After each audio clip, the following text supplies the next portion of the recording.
Swayam Prabha. Digital India. Educated India.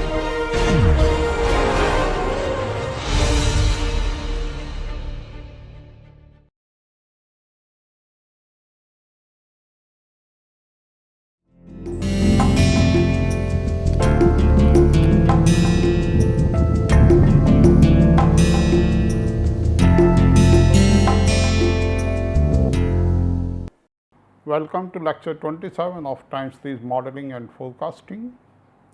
In the last lecture, we have discussed different non-stationary time series processes. In particular, we have discussed the time series processes which are although non-stationary, but become stationary after taking few differences, and such kind of processes are called autoregressive integrated moving average processes. We also observed that the non-stationarity in a time series may be due to several reasons, and two particular reasons on which we concentrated were time series is trend stationary or difference stationary. By trend stationary time series means the time series has a deterministic trend and it is non-stationary because of the presence of that deterministic trend, but it becomes stationary around the trend component, or if you remove the trend, then it becomes stationary. Such a time series has finite variance. So, ultimately it does not go very far from the trend, it revolves around the trend, you can say. We also discussed the difference stationary time series, which is although non-stationary, but it becomes stationary once you take few differences, and we also discussed that in difference stationary time series, the variance goes to infinity. So, the time series explodes, although the time series has a stochastic trend, but its variance explodes. The time series also explodes. After taking the first difference, the series becomes stationary. For testing the hypothesis of difference stationarity against the time stationarity, we consider Dickey-Fuller test. So, in fact, in the last lecture, I just discussed the case when the time series does not have any drift or linear trend, and then how to test the presence of unit root, or whether the process is I1 process using Dickey-Fuller test, that we discussed. Now, in this lecture, we are going to consider two more cases when the time series has only drift term, or when the time series has both drift and linear trend. So, we discussed in the last term the Dickey-Fuller test, and we considered case 1 without drift and trend. So, we considered this AR1 process, and for phi equal to 1, the model becomes stationary after taking the first difference. So, delta y t is equal to u t, and then you can write the model 1 in this form, delta y t equal to gamma y t minus 1 plus u t, where gamma is phi minus 1, and then for testing the null hypothesis gamma equal to 0 against the alternative h 1 gamma less than 1. We consider the test statistic t equal to gamma head upon standard error of gamma head. Then the asymptotic distribution of phi head, we observe that it is normal with mean phi and variance 1 minus phi square upon n. and then phi, for phi equal to 1 means when the process has a unit root, then this result is not valid. Then we also derived a result which gives the asymptotic distribution of phi hat as well as this statistic t under H naught, that is under the hypothesis when gamma is equal to 0 or phi equal to 1. Then in decay Fuller test, we use the critical values from the tables given by Dickey and Fuller. Now, we consider another case, case 2, when the model or the process has constant only or drift term only. So, your process is now y t equal to delta naught plus epsilon t, and epsilon t follows an AR1 process. So, epsilon t is equal to phi epsilon t minus 1 plus u t, and then mod of phi is less than 1. So, you can write the process in this form, y t equal to delta naught 1 minus phi plus phi y t minus 1 plus u t, and then you can write it as c plus phi y t minus 1 plus u t, where c is equal to delta naught into 1 minus phi. And when phi is equal to 1, then your process becomes, you take phi equal to 1. So, this term vanishes, here you get 1. So, you get random walk or I1 process y t equal to y t minus 1 plus u t. Now, we consider the unit root hypothesis. Under the unit root hypothesis, phi is equal to 1.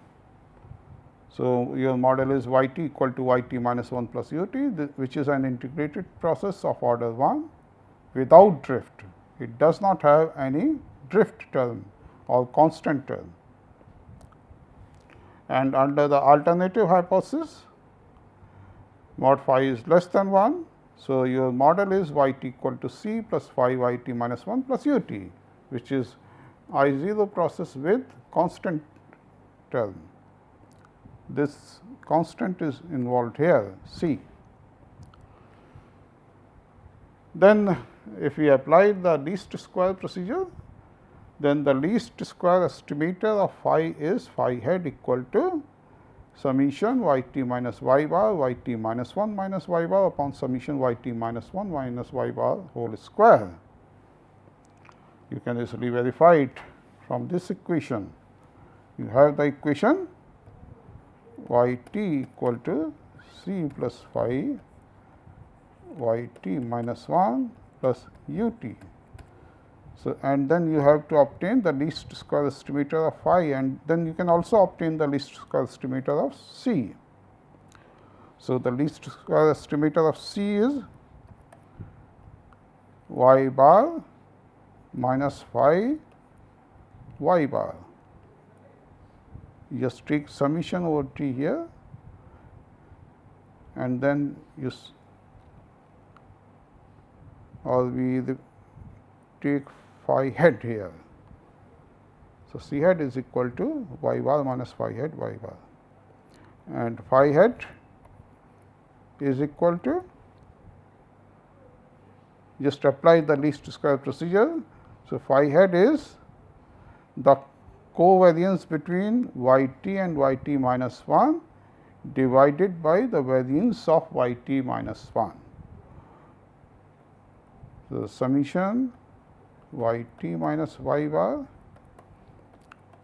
y t minus 1 minus y bar divided by summation y t minus 1 minus y bar square.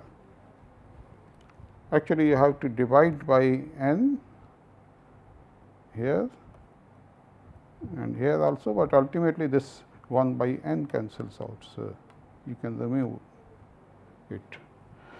So, this is the least square estimator of phi.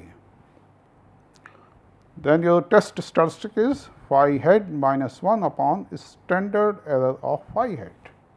Again, just like the previous case, in the previous case we consider the model without drift.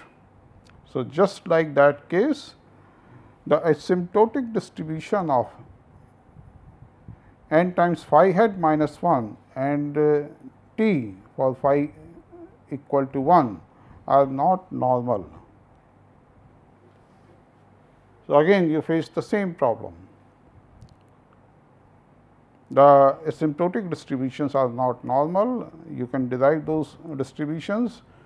Well, I am not going to give you the detailed derivation or expression for the asymptotic distribution, but those expressions also involve the venal processes or the integrals involving venal processes.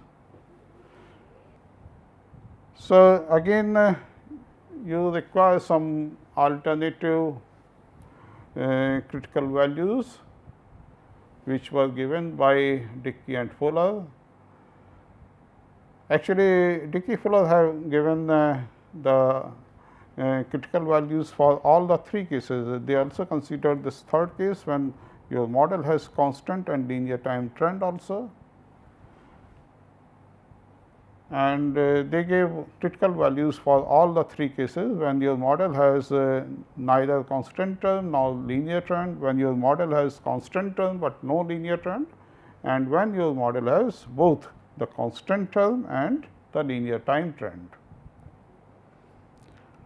So, for this case, when your model has constant and linear time trend, we consider this model y t equal to delta naught 1 minus phi plus phi delta 1 plus delta 1 minus phi t plus phi y t minus 1 plus u t, and then you write it as say alpha plus beta t plus phi y t minus 1 plus u t, where alpha is equal to delta naught 1 minus phi plus phi delta 1. So, this is now the constant term. Beta is equal to delta 1 into 1 minus phi. So, beta is the coefficient of this linear trend term. Then for phi equal to 1 means when your process has unit root, your model becomes, if you take phi equal to 1, then this term vanishes, and here you get delta 1. So, you get delta 1 here. For phi equal to 1, the trend vanishes and you get this term then phi equal to 1. So, you get y t minus 1 here plus u t. Now, this is the beauty of this formulation, means under the null hypothesis, the model becomes simple random walk model involving this drift term delta 1, and the deterministic trend term disappear here, and under the alternative hypothesis, when phi is less than 1, you have this equation. Under the alternative hypothesis, when phi is less than 1, you have this model. So, this has a deterministic trend term. Under H naught, it is a random walk model or I1 process. So, this has a stochastic trend and this model has deterministic trend. Then under the unit root hypothesis, H naught phi equal to 1, well, this you get this model I1 with drift, and under H1 mod phi less than 1, you get the model y t equal to alpha plus beta t plus phi y t minus 1 plus u t, which is I 0 with constant as well as linear trend. So, basically what you are doing? You are testing the hypothesis that your process is an I1 process with drift against the alternative that your process is an I0 process with constant as well as linear trend.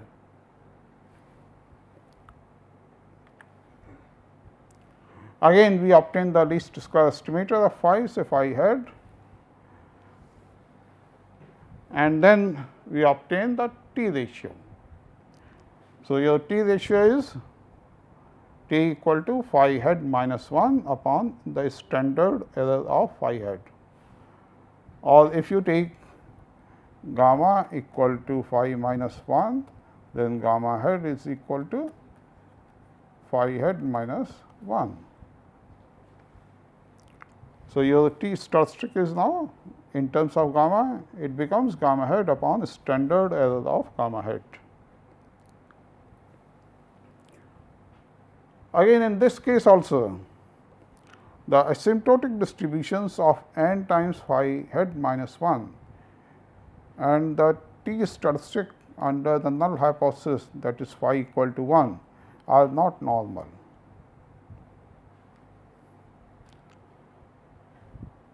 Again I am not going to give you the expressions for the asymptotic distributions or their derivations, but again those asymptotic distributions involve the integrals of Wiener processes.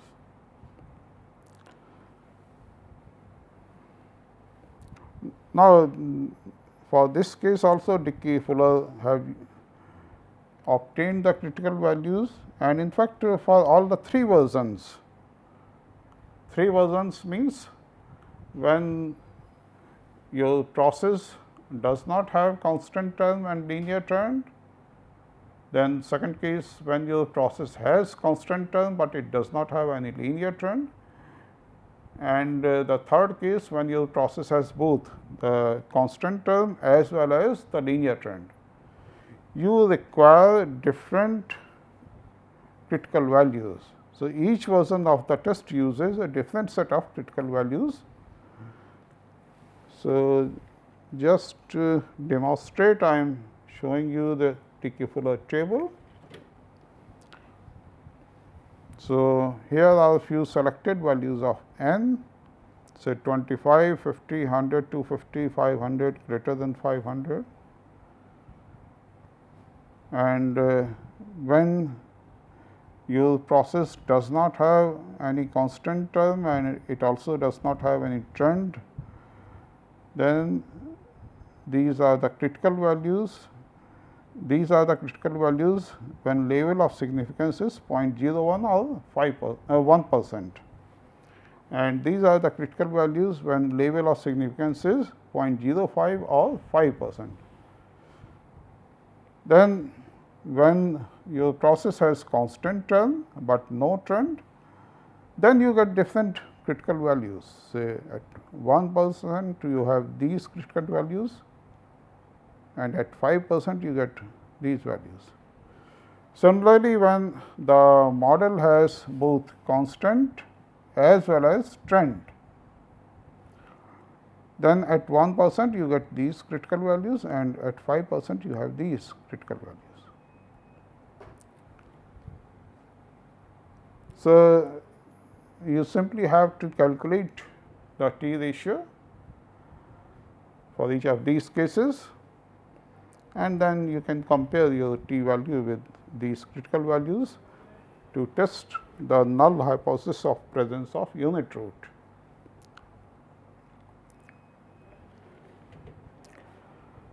Anyway, it is very crucial to specify the null and alternative hypothesis properly, keeping in view the trend properties of the data. So, how the data is behaving, how the trend of the data is behaving. So, accordingly you have to specify the null and alternative hypothesis properly. Means whether under the alternative hypothesis your process has constant term or not, or whether it has linear trend or not. You have to specify properly. Then the trend properties of the data under the alternative hypothesis will determine the form of the test regression used. So, which test regression you are going to use?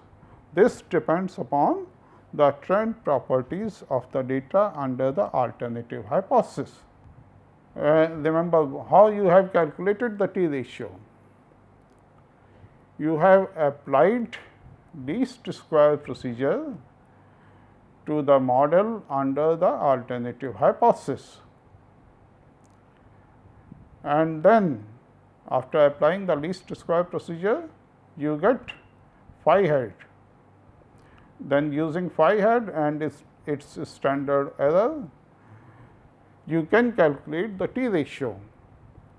So, your test statistic or t ratio depends upon the form of the model under the alternative hypothesis. The distribution of the t ratio depends upon the model under the null hypothesis. That is why under the null hypothesis, the distribution of your t ratio is not asymptotic normal, because under the null hypothesis your process is non-stationary. For obtaining the critical values, you have to consider the distribution under the null hypothesis, but for obtaining the t statistic, you have to consider model under the alternative hypothesis. So, this point you must keep in mind. The type of deterministic terms in the test regression will influence the asymptotic distributions of the unit root test statistics. So, again the deterministic terms which you are including in your test regression means whether you are including the trend or not in your test regression, whether you are including the constant or not including the constant in your test regression.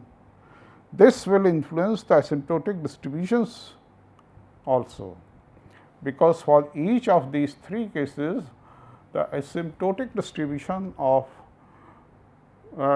n times phi hat minus 1 or the asymptotic distribution of t ratio is different. So, definitely the asymptotic distribution of that test statistic is also influenced by the deterministic terms included in the test regression or the model which you have considered under the alternative hypothesis.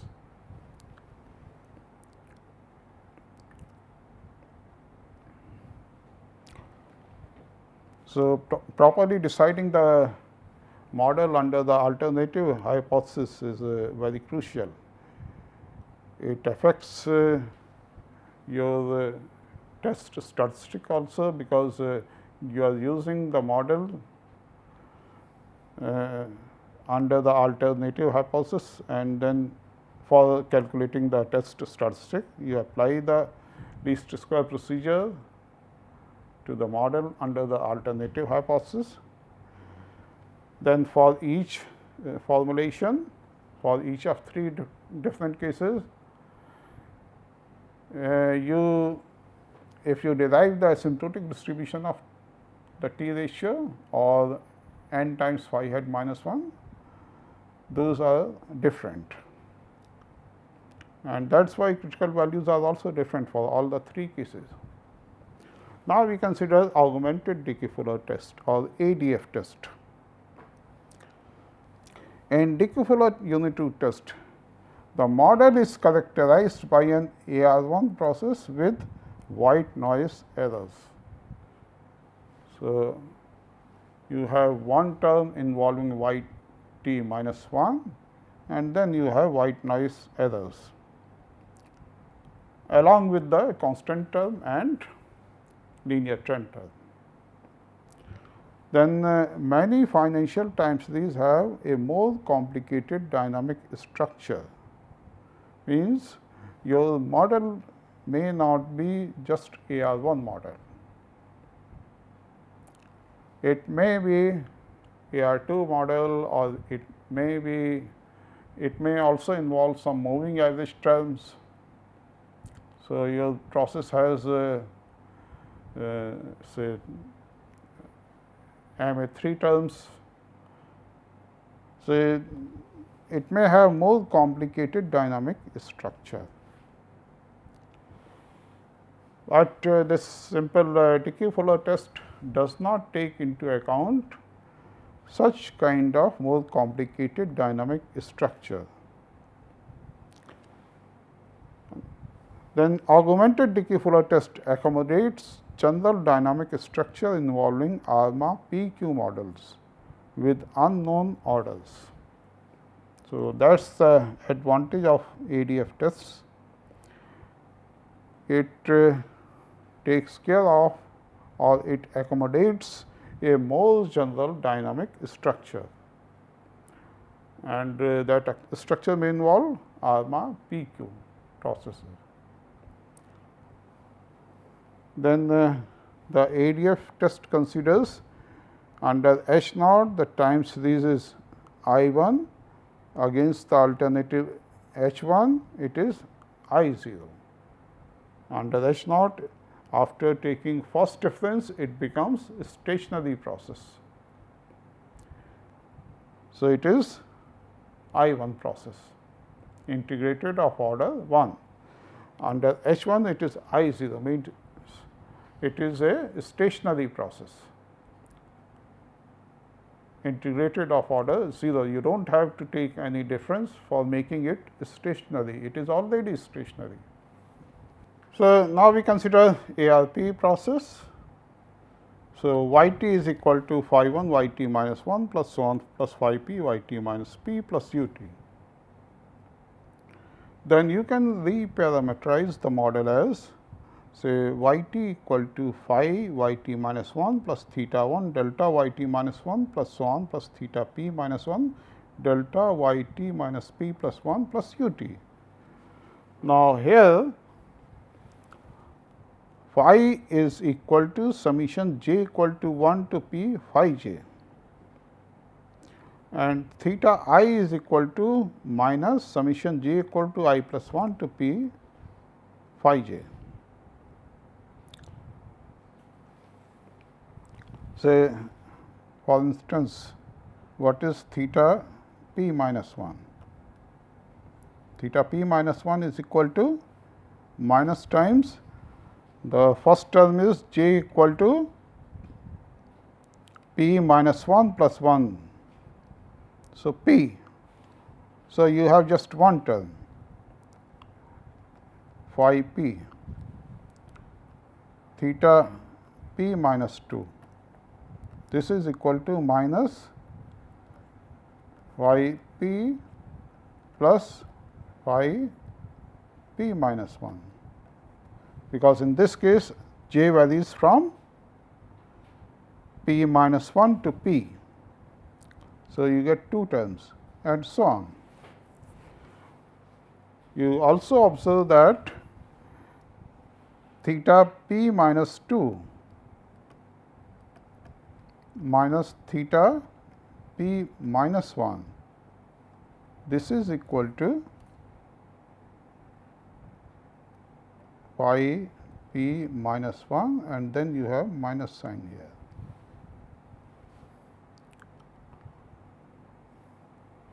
In fact, you can verify that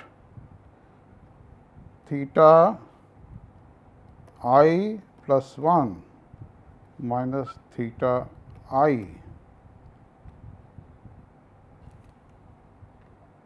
you have theta I minus theta I plus 1. This is equal to minus phi I plus 1,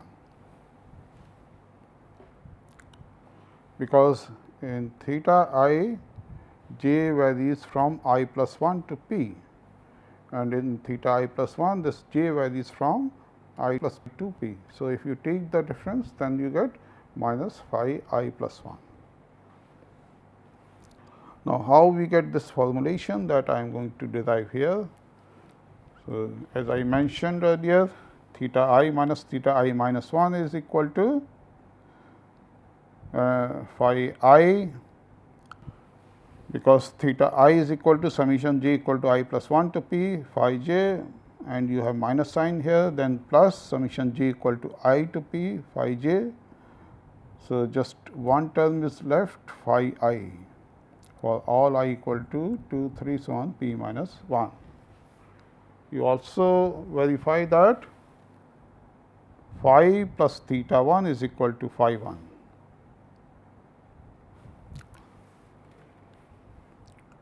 Because your phi is equal to summation j equal to 1 to p phi j, and theta 1 is equal to summation j equal to 2 to p phi j, and then you have minus sign here. So, if you add these two terms, then you get phi 1, and theta p minus 1 is equal to minus phi p. So, you can write this ARP term phi 1 y t minus 1 plus phi 2 y t minus 2 plus 1 phi p y t minus p as you substitute phi 1 equal to phi plus theta 1 here. Then phi 2 is equal to, for I equal to 2, theta 2 minus theta 1 here, plus next term is theta 3 minus theta 2 y t minus 3, and so on. The last term is y t minus theta p minus 1 minus theta p minus 2 y t minus p plus 1, and then you have plus minus theta p minus 1 means this term y t minus p. You write phi p equal to minus theta p minus 1.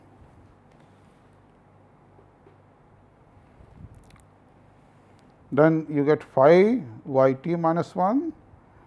You have theta 1 y t minus 1 here, minus theta 1 y t minus 2. So, you get theta 1 into delta y t minus 1, the first difference, y t minus 1 minus y t minus 2. Similarly, here you get theta 2 into y t minus 2 minus y t minus 3. So, you get theta 2 into delta y t minus 2, and so on. At last, you get theta p minus 1 delta y t minus p plus 1. You combine this term with this term.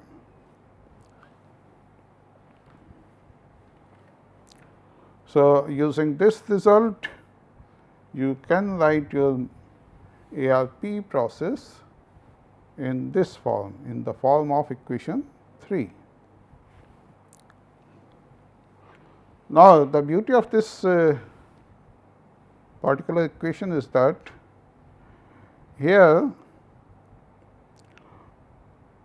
all these terms delta y t minus j are in terms of the first difference. So, even if your process is I 1, means even if phi is equal to 1, your process is I 1. After taking the first difference, all these terms are stationary. This term is called the augmentation term, summation j equal to 1 to p minus 1 theta j delta y t minus j. This term is called the augmentation term, and this term actually delta y t minus j captures all the serial correlations.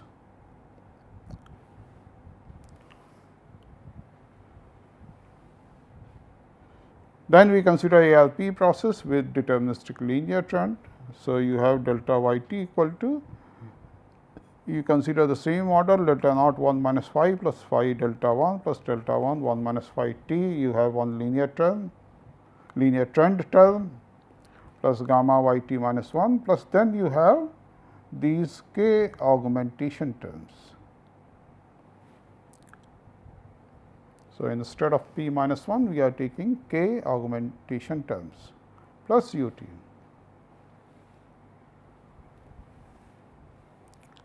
And then you write this model in the form delta y t is equal to beta transpose d t plus gamma y t minus 1 plus summation to j equal to 1 to k theta j delta y t minus j plus u k, where this d t is the vector of deterministic terms, means it includes both intercept and trend.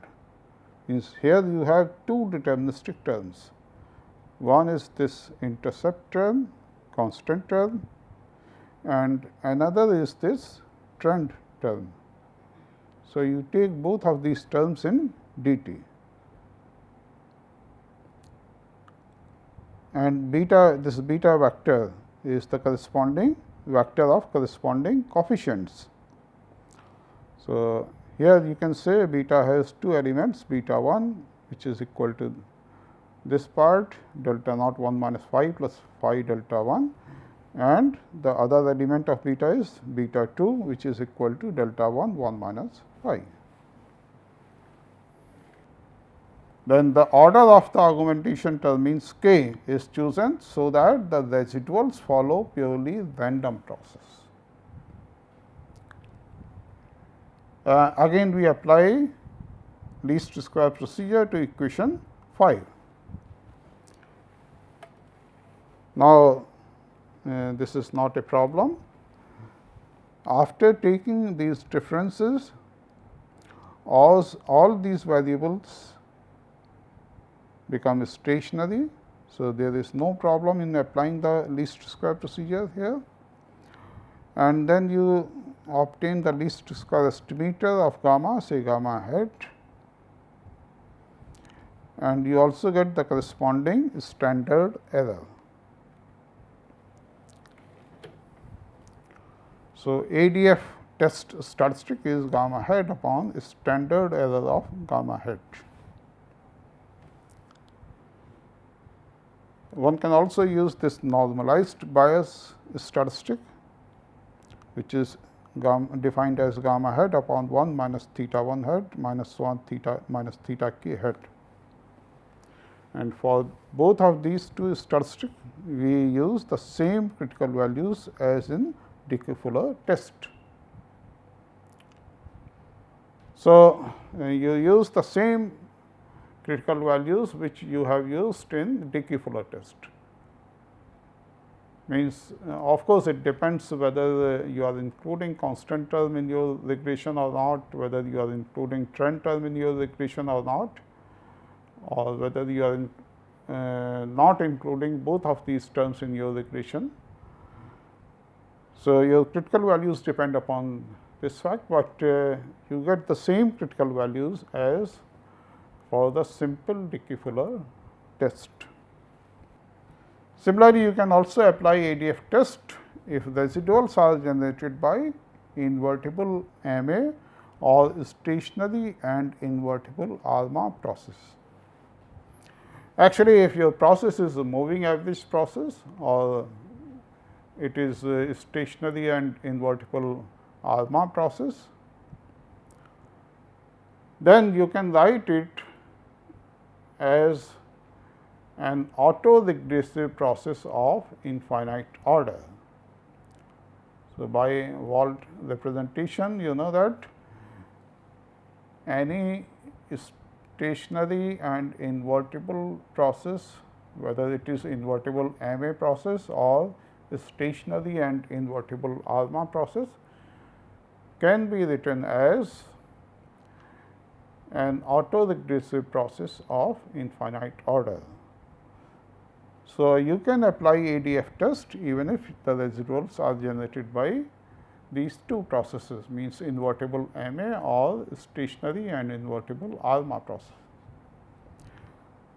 Then the quality of a unit root test also depends upon whether the test is performed within appropriate model or not. So, this is very important. You must apply the test for an appropriate model. Then here are some comments on the choice of lag length k of the augmentation term. If k is too small, then the remaining serial correlation in the errors will bias the test. And if k is too large, then the test will have less power. So, you have to compromise between these two. If k is, you are taking k too small, then it is possible that still some serial correlation is left in the errors, and definitely this is going to affect your the performance of your test. And if k is too large, then it affects the power of your test. Then Ung and Paran they recommended a procedure for selecting the value of k.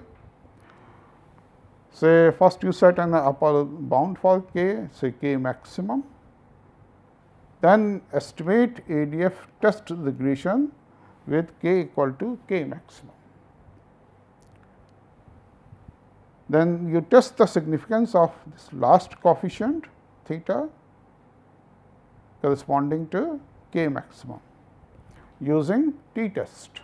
You can apply simple t-test for that purpose. And if mod t is greater than 1.6, then set k equal to k maximum.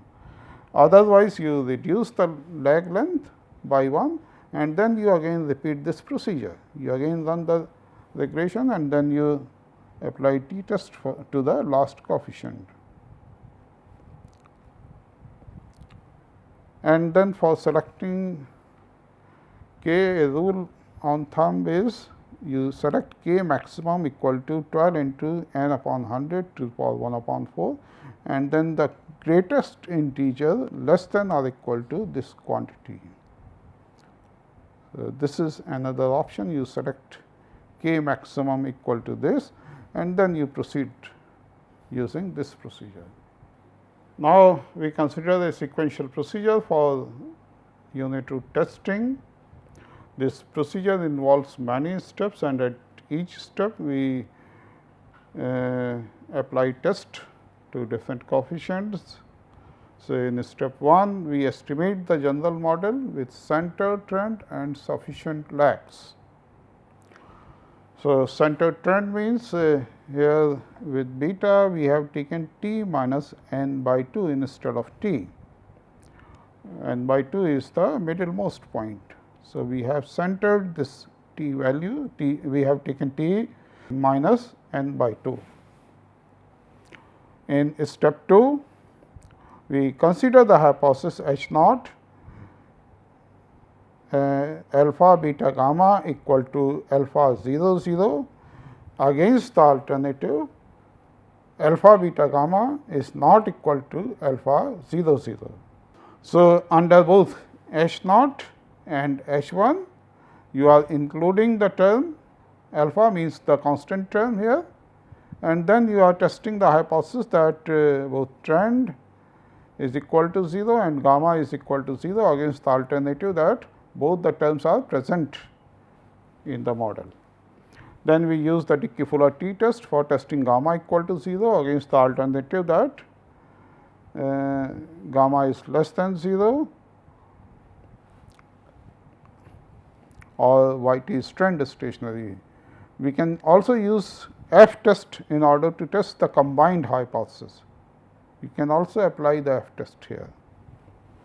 Now, if null hypothesis is rejected, then we go to the step 3, and if null hypothesis is accepted, then we go to step 5.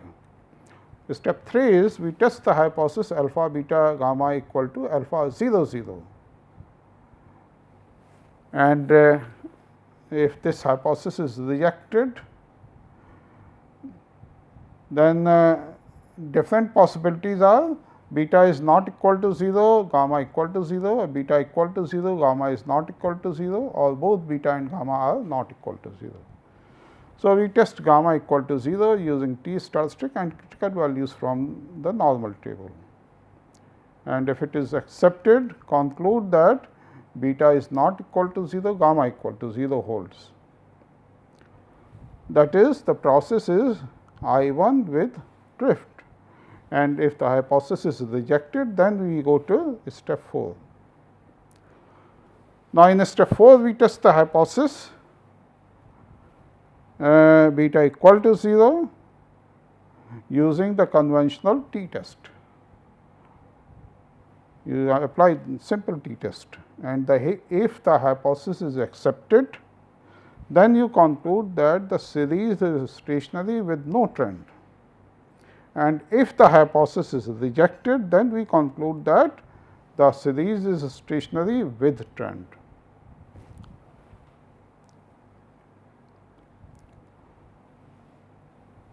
We can test the hypothesis about significance of alpha using the conventional t test. You have to apply just a simple t test for testing the significance of alpha. Then in the step 5, we test the hypothesis gamma equal to 0 with beta equal to 0, means the model does not have any trend. And for testing this hypothesis, we use the critical values from Dickey-Fuller table. Then if the hypothesis is accepted, the hypothesis gamma equal to 0 is accepted, then we go to step 6.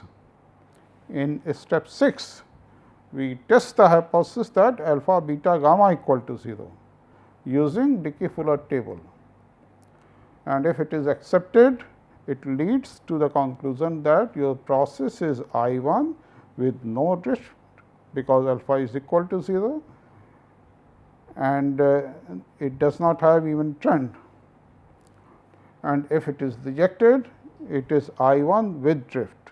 In either case, we proceed to step 7.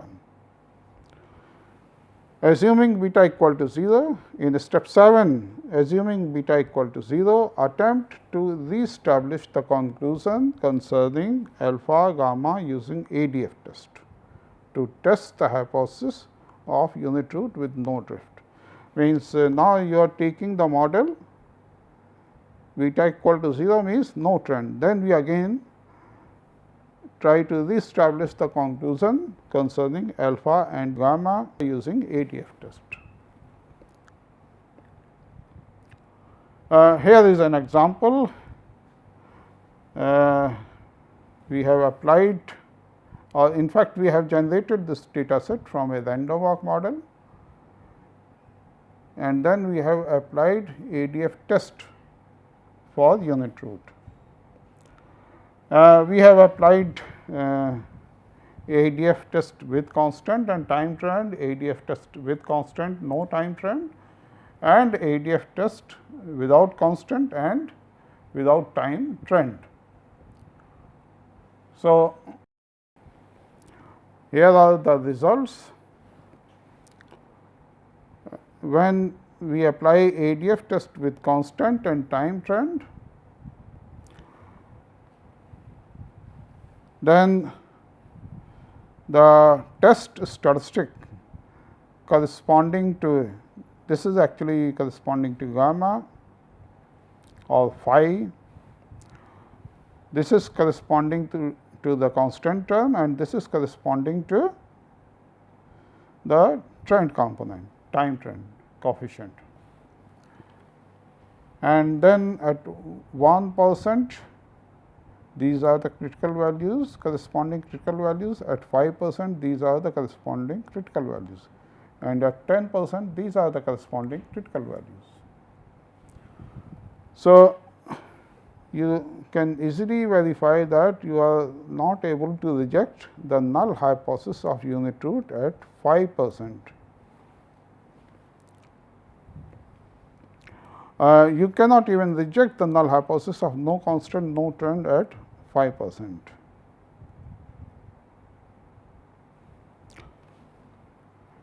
and you cannot reject null of no trend at 5%. So, all the three hypotheses are accepted, and this is quite obvious also, because we have generated data from a random walk which does not have any drift or trend. So, all the three hypotheses are accepted, neither this is significant nor this is significant, and gamma is also equal to 0. So, your process is a I1 process without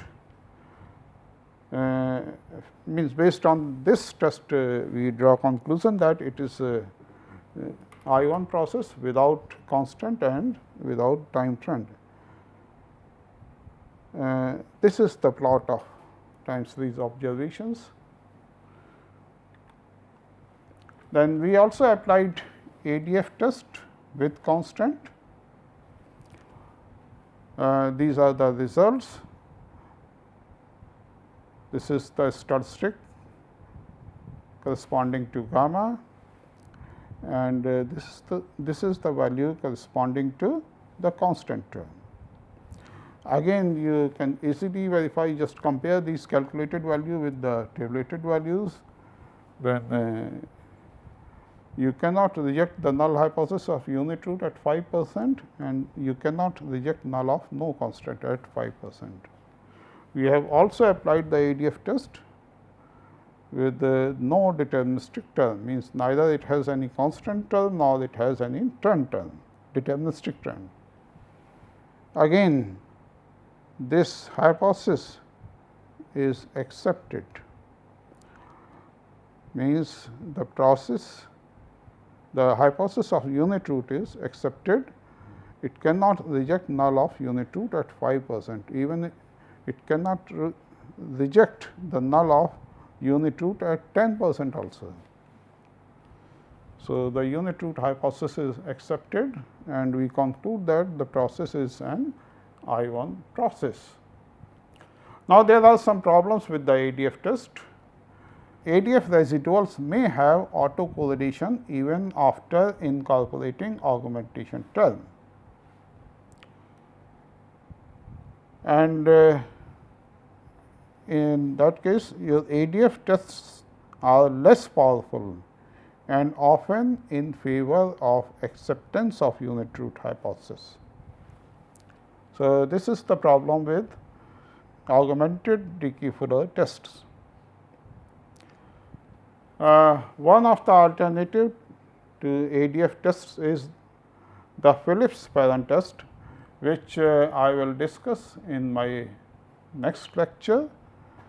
Phillips parent test differ from ADF test mainly in how they deal with the serial correlation and heteroscedasticity in the errors. Then the ADF tests use a parametric autoregression to approximate the ARMA structure of errors in the test regression, whereas the Phillips parent test ignores any serial correlation in the test regression. How the Phillips parent test accommodates the autocorrelation, that we will discuss in the next lecture. So, in this lecture we have discussed the further extension of decay-Fuller test, when your process is not just the AR1 process, it is autoregressive process of higher order, or it involves moving average process terms, or it involves invertible and stationary ARMA process terms. In those cases, we can apply augmented decay-Fuller test. And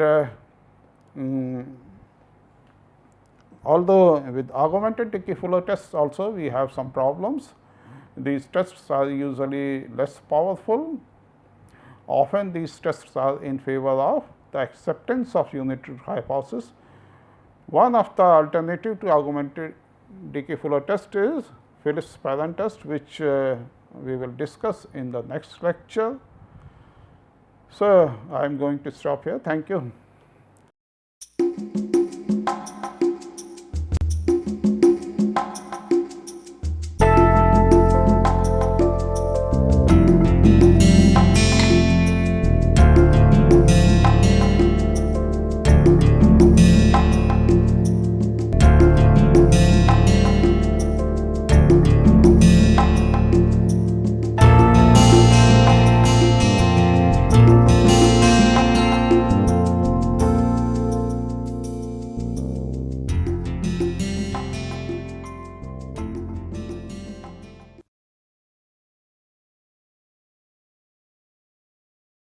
Hello, I am Shikha Dikshit.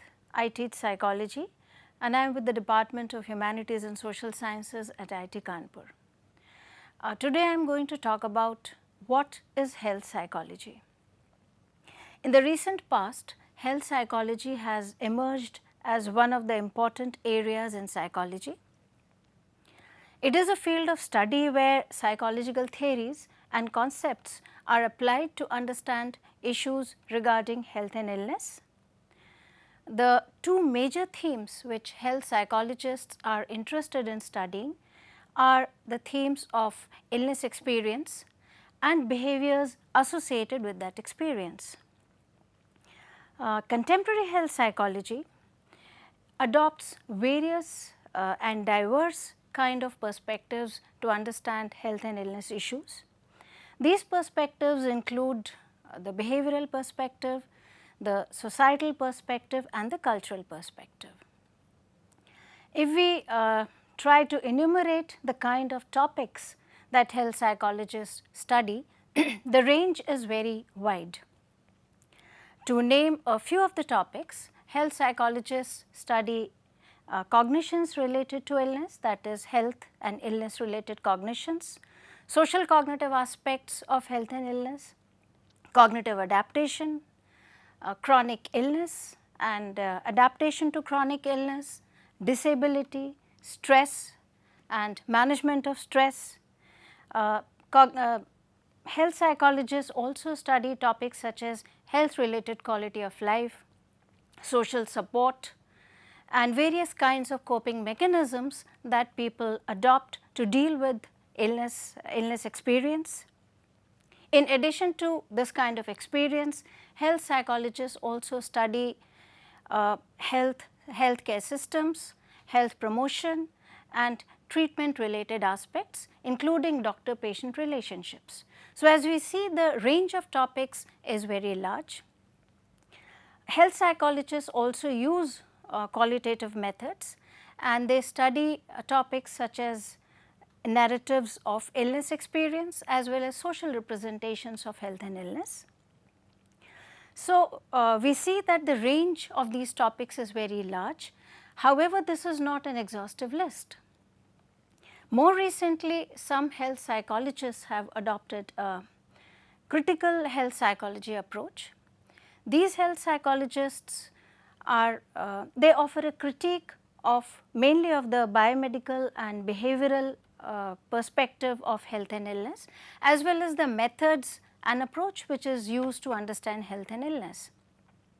So, critical health psychologists focus on the social, cultural and political aspects of health issues. If we look at the methodological aspects, overall health psychologists adopt quantitative methodology, they also use qualitative methodology and many health psychologists use the mixed method approach.